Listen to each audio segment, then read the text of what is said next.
红色是表示你的专注力显示得很高， Teachers at this primary school in China 蓝色是走神了， know exactly when someone isn't paying attention. 白色就是你可能跟网络还没有连接好。 These headbands measure each student's level of concentration. The information is then directly sent to the teacher's computer and to parents. China has big plans to become a global leader in artificial intelligence. It has enabled a cashless economy where people make purchases with their faces. A giant network of surveillance cameras with facial recognition helps police monitor citizens. Meanwhile, some schools offer glimpses of what the future of high-tech education in the country might look like. 做出选择吧 Good job! Classrooms have robots that analyze students' health and engagement levels. Students wear uniforms with chips that track their locations. There are even surveillance cameras that monitor how often students check their phones or yawn during classes. These gadgets have alarmed Chinese netizens.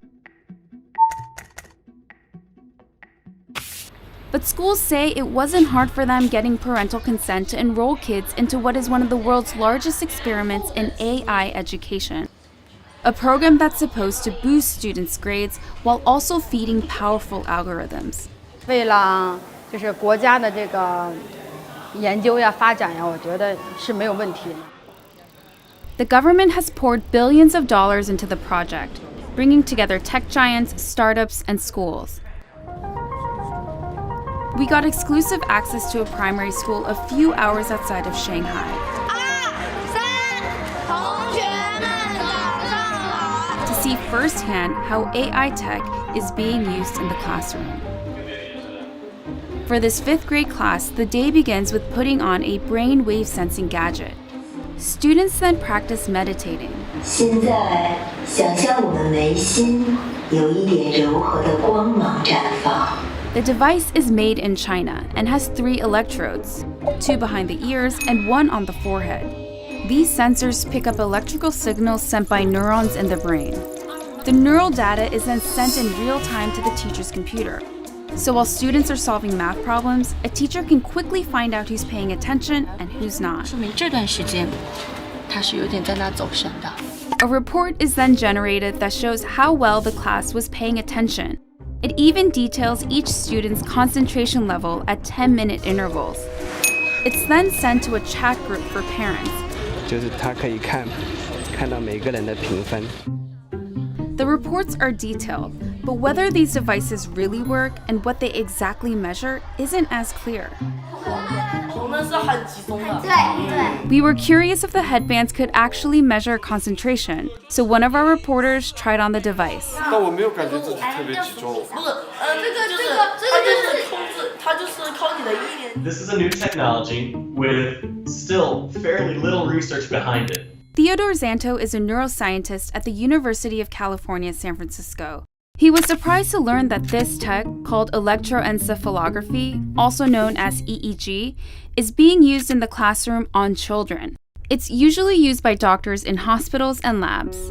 EEG is very susceptible to artifacts. And so if you are itchy or just a little fidgety, or the EEG wasn't set up properly so that the electrodes didn't have a good contact, affects the signal. Despite the chances for false readings, teachers told us the headbands have forced students to become more disciplined. 上课回答我的问题，就是他们的声音会比平常更响亮。 Teachers say the students now pay better attention during class, and that has made them study harder and achieve higher scores. 上课认真听讲，作业做的基本上是全对的。 But not all students are as enthusiastic. 就是自己感觉是脑筋空，我感觉这里有个紧的。 This 5th grader, whom we caught dozing off in class, told us his parents punish him for low attention scores. And that kind of data adds a new kind of pressure for students. 想啊，如果在一次考试全班人都考了95分以上，就你考了一个85，你会不会感觉你有一种 Companies we interviewed said the data can go to government-funded research projects. We spoke to parents who were unclear about where the data ended up, and they didn't seem to care too much. Xantos says there's likely no privacy protection at all. In a classroom, if you're trying to make an assessment of an individual student, you really can't anonymize it. Experts and citizens alike are sounding alarms about various aspects of the country's huge push into artificial intelligence. These classrooms are laboratories for future generations. And while these new tools may potentially help some 200 million students raise their grades, just how this all works out won't be apparent until they become adult citizens.